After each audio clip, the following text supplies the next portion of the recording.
Hi, I'm Meagan Walsh. I'm an assistant professor at Western Michigan University.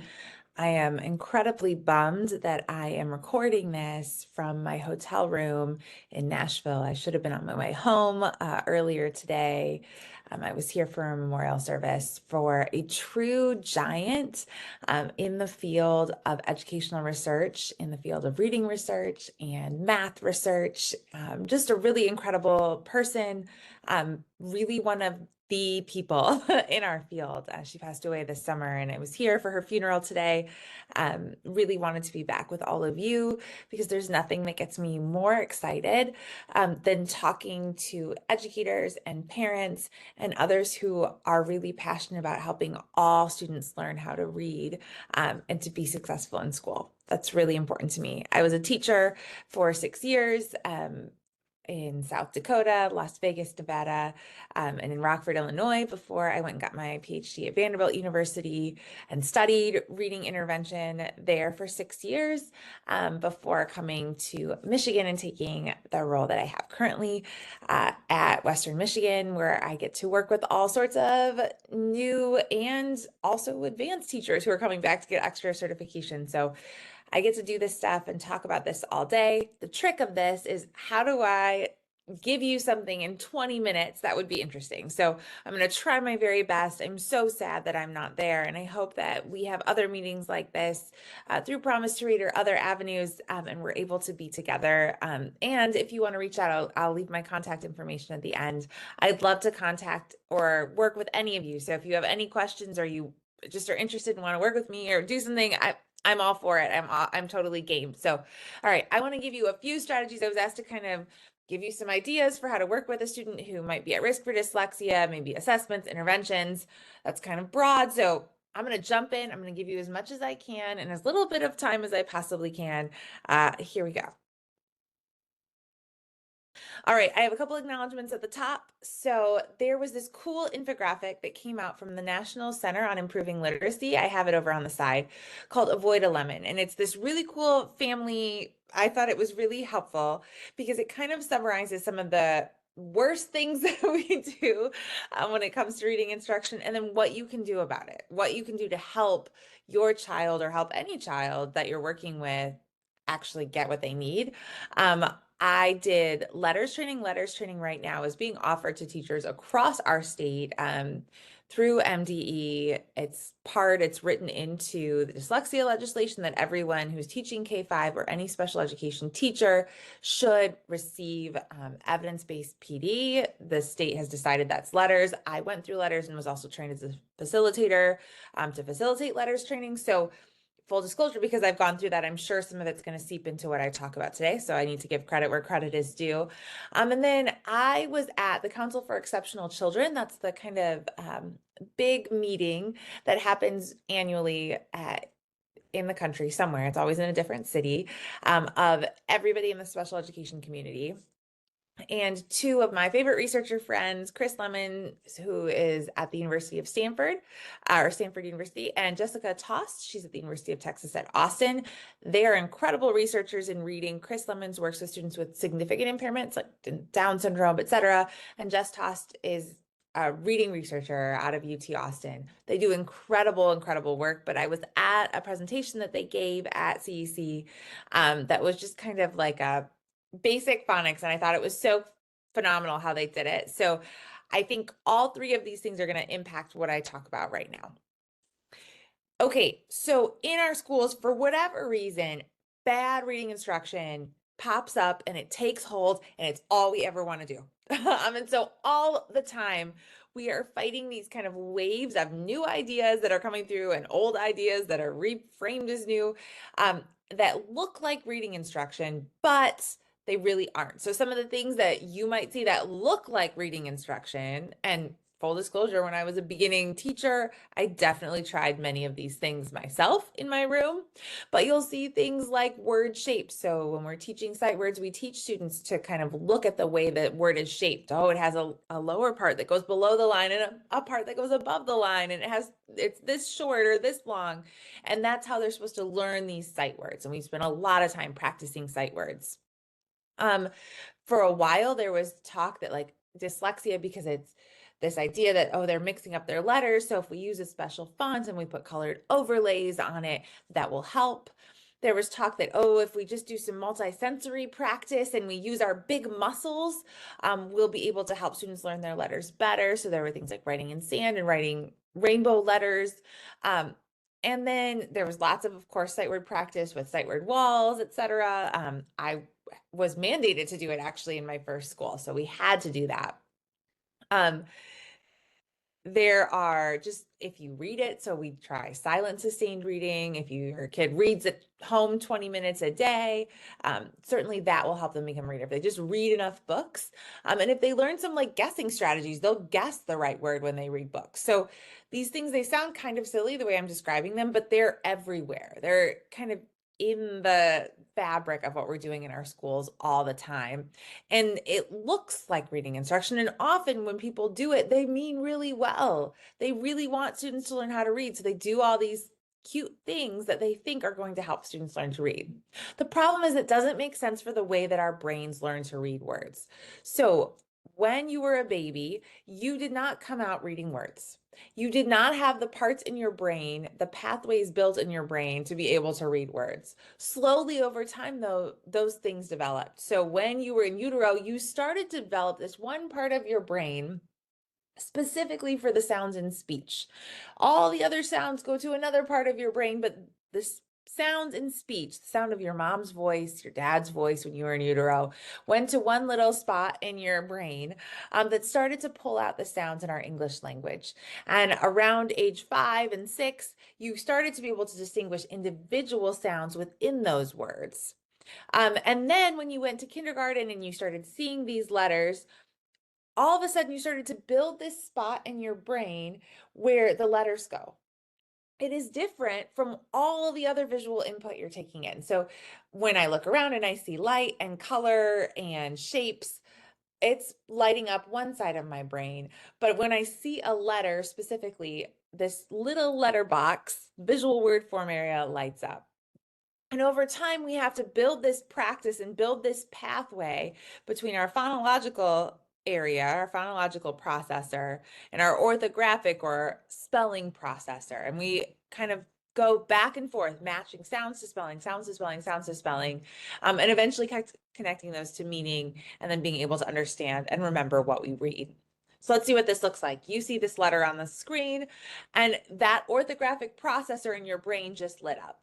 And you knew that that was an S right away. It was not the same spot that knows there's blue and green on the screen right now. It was the part of your brain that specifically told you there is a letter on that screen and it's the letter S.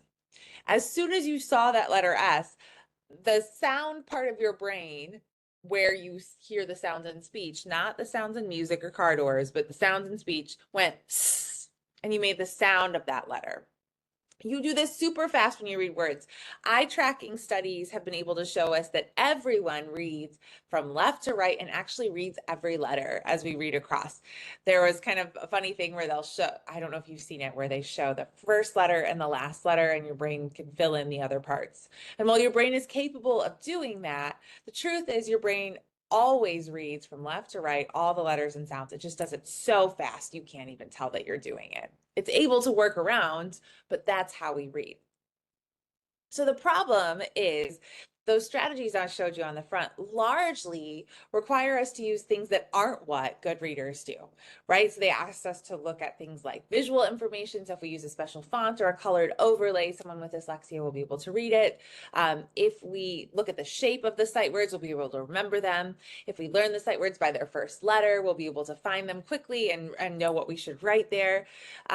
If we're reading a book and we come to words we don't know, if we just look at the picture, if we make a guess based on what that word looks like or what might make sense in the sentence, we'll figure this out. The problem is all of that is not what a good reader does.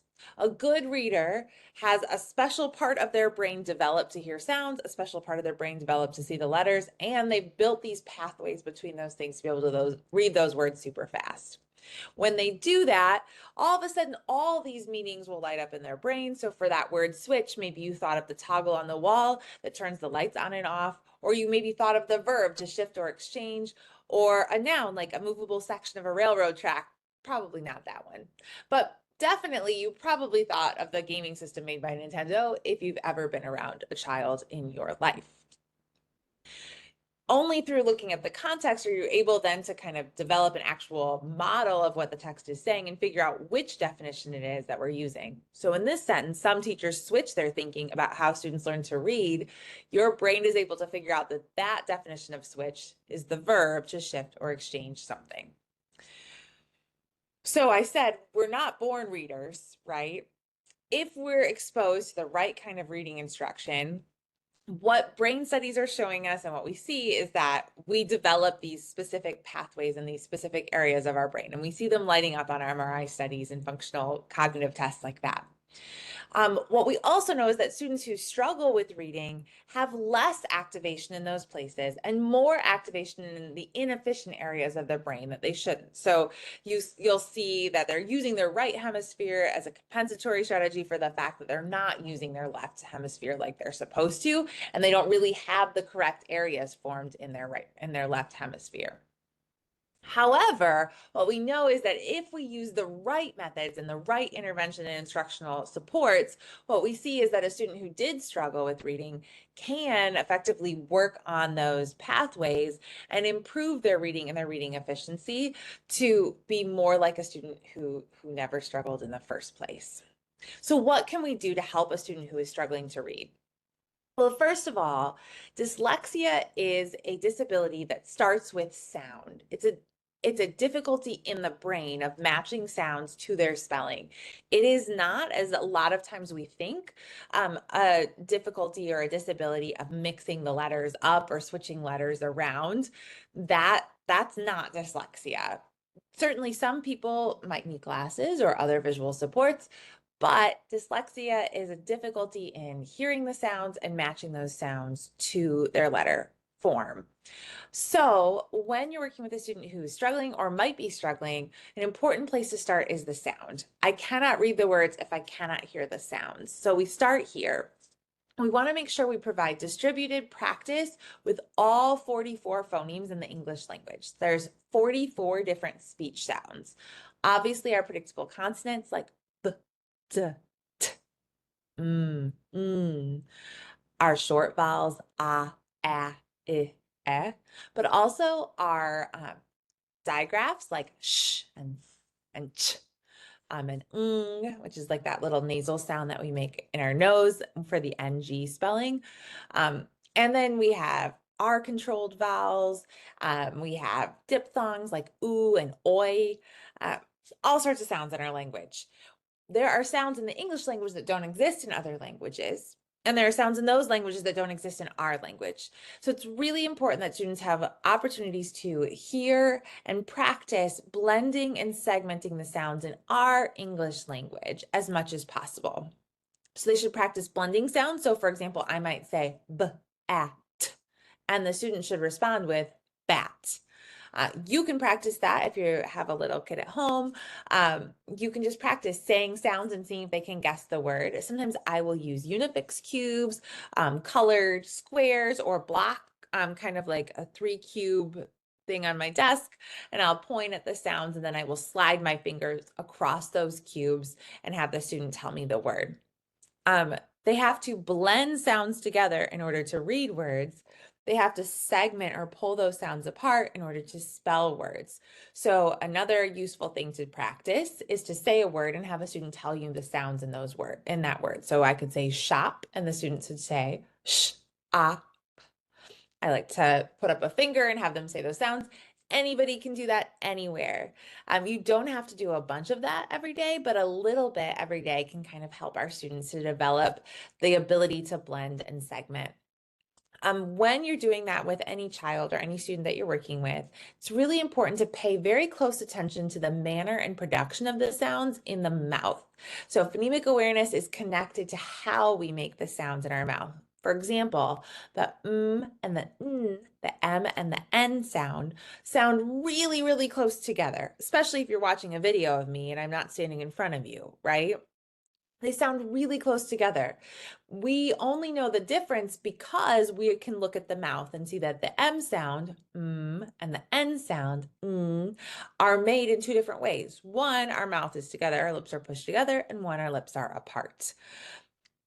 Some sounds we make by using our vocal cords, some sounds we make without our vocal cords.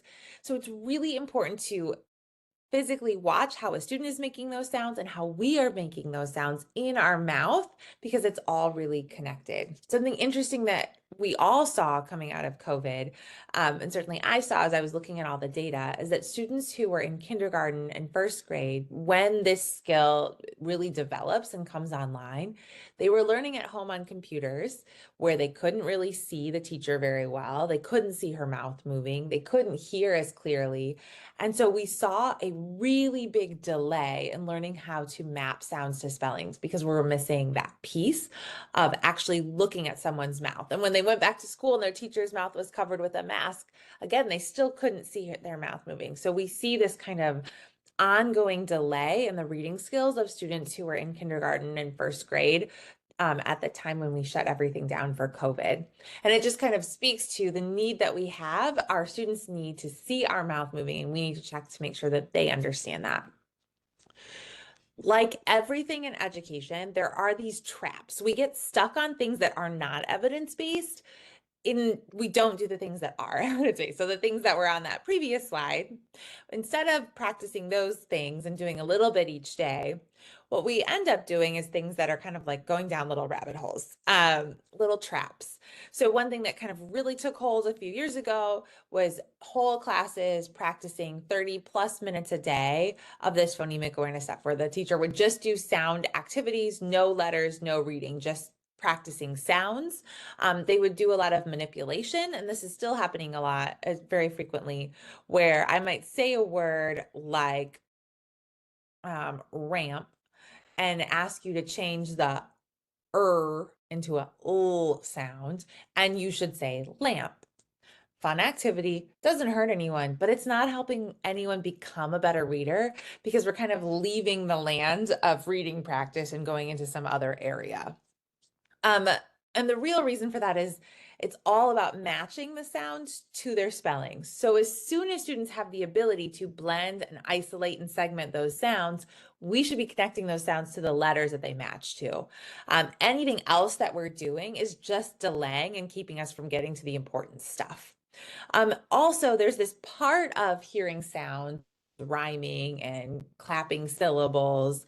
And sometimes we get caught on rhyming and syllables and that sort of thing. And we don't get to the important stuff that we need to get to. And so we have to be aware that there are these traps and this tendency that we have to avoid doing the good stuff and instead get stuck on things that are just less productive and actually don't lead to the reading that we want to see. But starting with sounds is really important. As soon as students have the ability to hear those sounds and to blend and segment, we need to start connecting them to their spellings. And so we're going to introduce the spellings using some sort of logical scope and sequence. Typically, that is kind of starting with our predictable consonants. We might start with like the sound, the M sound, and the t sound, and then the sound. So we might start with a few sounds. We're going to teach those maybe every couple of days. We'll introduce a new sound. So pretty quickly, if on day one I introduce the sound, and on day two I introduce the sound, by that second day I can read the word am. And then the next day when I introduce the s sounds, now I can read Sam and mass. And then I'm going to introduce the P, and now I can do Pam and map and sap. And I'm starting to be able to read more and more words right away. As I am introducing these sound spellings in a logical scope and sequence, I'm making sure I'm doing it in a way that provides a lot of practice with immediate feedback for students. So for example, I have a deck of sound spelling cards, and I will start by showing them the card. They'll tell me the name of the card, so like apple, bat, cat. And then they will tell me the sound that they hear in that word. So apple, and then the spelling, a. Some sounds like the k and cat have multiple spellings like C or K or CK. And it's really important that we start teaching students to kind of get used to that. The fact that our sounds can be spelled different ways and spellings can have different sounds. So we start kind of introducing that right away from the beginning so that they don't get thrown off later when they encounter that in text. So we'll show them and explicitly teach that match between the sound and the spelling. Then we'll practice. So I might point at each of these different spellings and have the students say the sound. So when I point at this one, they would go and then I would point s, g, o, I. If the student got to this one and they went s, I would say, actually, this spelling says s. So even though there's two letters, they make one sound. So that spelling says s. I'd ask them to repeat that spelling. We would back up two and we would keep going. Very little talking. They're just practicing, practicing, practicing. And I'm just giving them feedback. If something doesn't go right, I'm going to correct right away and give them a chance to fix it immediately. So we'd go through our deck of cards, we'd go through the sound spelling, and then right away we would practice using decoding strategies to blend and read words. So I might kind of drag my finger underneath this word slowly and then have them blend fast like this. Sip, word, sip. Blend, man, word, man. Blend, pin, word, pin. And there are other blending strategies that I would use as students became more advanced, but that's just an example of where I would start.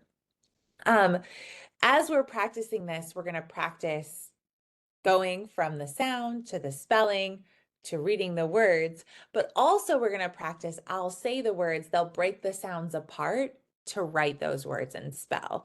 And we see a lot of data that shows that reading and spelling these predictable, regular words, that they help each other, that they support learning of that. And students need tons and tons of practice to accomplish this and to like really get this in their brain and build those pathways.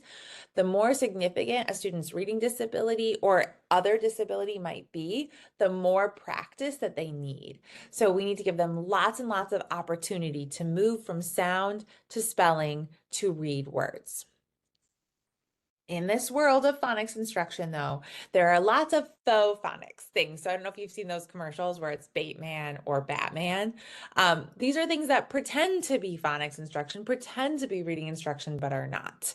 So some of these things are teaching guessing strategies to read an unknown word, kind of introducing a letter of the week where we like color the letter and we look at the visual form of the letter, but we're not talking about its sound and we're not using it to right away read words. We're not going to get enough practice going that slowly through the letters of our alphabet. On the same kind of vein as that, focusing on letter names, this is just a historical thing that we've always done, is that we focus on learning those letter names. And the names are helpful some of the time, and they're predictive of reading difficulty, but they are not a focus for instruction for students who struggle learning to read. Some of the letters, particularly letters like Y and H, where the sound doesn't match the name, actually cause a lot of confusion and problems for students. So it's just not a super helpful thing to practice with our students. Similarly, memorizing sight words, memorizing them by their shape, memorizing them just by the look of them. None of that is connected to better reading, and colored overlays and dyslexia font, like I mentioned at the beginning. Those things are teaching them to use other things like the other part of the brain, the inefficient part of the brain, rather than use the part of the brain that we need to practice and build those pathways really carefully. Part of working with a student to read, we start with our sounds, we quickly map those sounds to spelling, is to pick some opportunities for them to actually apply their reading skills in connected text, actually read books and to use those decoding strategies. So we would read books like this, where we would have, if they've learned their short vowels, they can use their decoding strategy. If they come to a word they don't know, they can blend to figure that word out and read all of the words on this page. And so the books and the text that they're reading should match what we're teaching them. so that they are able to apply their skills to reading and use their decoding strategies to read words.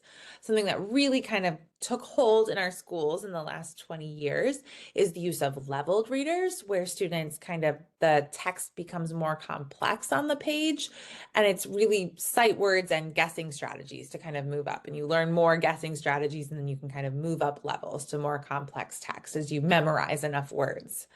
The problem is for students who have difficulty learning to read, that is not supportive. So it's kind of like stepping away from the phonics skills we should be teaching them to use and kind of reinforcing what bad readers do.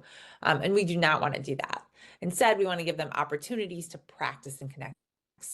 This does not mean that we don't expose them to excellent literature and really good books. Obviously, these are not like deep literary text right here on your screen, right? We want to expose our students to really good books, and that's all part of great comprehension instruction, which is also needed. We should not neglect comprehension and vocabulary building and all of that. And if I had more time, I would share lots of strategies for doing that too. But for right now, I just wanted to share some strategies specifically for supporting students in developing those foundational word reading skills. If you are questioning or you want to know if a student has a reading disability and maybe the school you don't think they're doing what they need to do, or you're in a school and you're not sure if you're using the right assessments, and maybe you don't have access. The University of Oregon has for many, many years now provided a set of assessments for free that you can download, completely free, and they have administration and scoring guides so you can see how you're supposed to deliver these things. And it includes cut points for risk. So what that means is a student's score, you can compare it to where they should be for their grade and the time of year. And you can see, are they on track or are they a little below? And specifically, you might want to look at three measures: the phoneme segmentation fluency measure, nonsense word fluency, and oral reading fluency measure. Just bring these up because these are available and you could use them if you're struggling to find an assessment, and these are fully free. And you're just looking to see, is my student's phonemic awareness and decoding phonics skills and ability to read words where it should be for their age, or should I do something else? And you can also find phonics screeners, phonemic awareness screeners online. There's lots of freely available ones available. They don't have the same technical adequacy as Dibbles does, but they're certainly available. Of course, it is your right as a parent to request an evaluation from the school if you think that there's something going on. If you're getting NWEA MAP scores or iReady scores or scores from anything else like that that show that your student is below the benchmark or the proficiency, you should be saying to the school, what are you doing? Have you done additional assessments? Is my student receiving intervention? Because they should be. And if you are a teacher, you should be looking further to find out why that score is low on the NWA map or the iReady or on the MSTEP. And then you should be following up with additional assessments and intervention to make sure every student has the opportunity to build those reading skills. And like in that graphic I showed you at the beginning, the brain of a student who's struggling to read does look different typically from the brain of a student who isn't struggling, but we know that the right interventions can help. So that's why early intervention and early assessment is so important. And that's why we have new dyslexia legislation, because there's a recognition that if we provide the right supports at the right time, we can help all students improve. Some of the intervention resources that I like that are freely available. UFly is becoming really popular right now. It is free. It's the University of Florida Literacy Institute. They've made a lot of materials available for free download and a pretty affordable $70 manual that you can order. So it's really affordable. The one thing I will say about UFly is that it is built as a general education tier 1 instructional package, and it really came out of wanting to do training for teachers. So separated from the training and the coaching that goes with it, it's not quite as impactful. You can find a collection of different things from the Florida Center for Reading Research. I have used recently an intervention out of the University of Oregon called Enhanced Core Reading Instruction. I started using it because I was working with districts that were using Wonders. And what I found was that this program matches to the core curriculum that districts are choosing. So you can pick the intervention that kind of matches and helps with generalization. It's a separate for another day, but I found that to be pretty impactful. And recently I mentioned Jessica Tost, Dr. Jessica Tost from the University of Texas at Austin at the beginning of the presentation. She made an intervention that she'd been studying for quite some time and has done several trials on, also freely available. It's called Word Connections, and it builds off of those foundational skills into some more advanced phonics skills. So for older readers who are still struggling, but have some of those basic foundations, it's really great and it's free. So these are some free resources. Going back, there is kind of an easy resource, Teach Your Child to Read in 100 Easy Lessons. It's pretty simple and basic, but it's a fairly simple way to get started on doing some of these practices. There's a lot more interventions I could go into and ideas for you, but what's really important is how you use these interventions. So I don't know if you are like me or like other people that I know, but I know a lot of people who've thought, I'm going to start working out, and they buy the treadmill, and pretty soon their treadmill looks like this. It becomes a storage closet, right? And we're not using it all. It's just sitting there collecting dust and stuff. This is the same thing with reading instructional practices. If I want to lose weight or I want to get healthy and I go to my doctor, they may suggest, a pill that I could take or a medication, but they will say the most effective thing that I can do is going to be diet and exercise, right? Meh, meh. We wish it was faster. We wish it was easier. This is the same thing with supporting a student who's struggling in reading. It is not easy. It's actually, frankly, amazing that any of us knows how to read. It's an incredible thing that can happen in our brains, and it takes work and it takes practice. So if a student is struggling to read, it's going to take time, and it's going to take lots and lots of opportunities for them to practice matching those sounds to those spellings. So if you're in a school, if you are asking the school to look at your child, the most important thing to ask is, when are they going to intervention? What are they doing every day when they're there? Are they doing this every single day? And make sure that they're systematically doing it, because you're only going to get the results if you put the work in and you get on that treadmill. And that's true as a teacher. It's really important. It's not going to happen overnight. We have to keep going and keep practicing to help all of our students learn to read. I wish I were there with all of you in person. I'm so sorry to be stuck in an airport hotel, hoping to get home tomorrow. But if you have questions or just want to chat reading stuff, I'm always available, and I love talking about reading things anytime. You can contact me, meagan.walsh@wmich.edu. It's been great. I wish I could be there with all of you.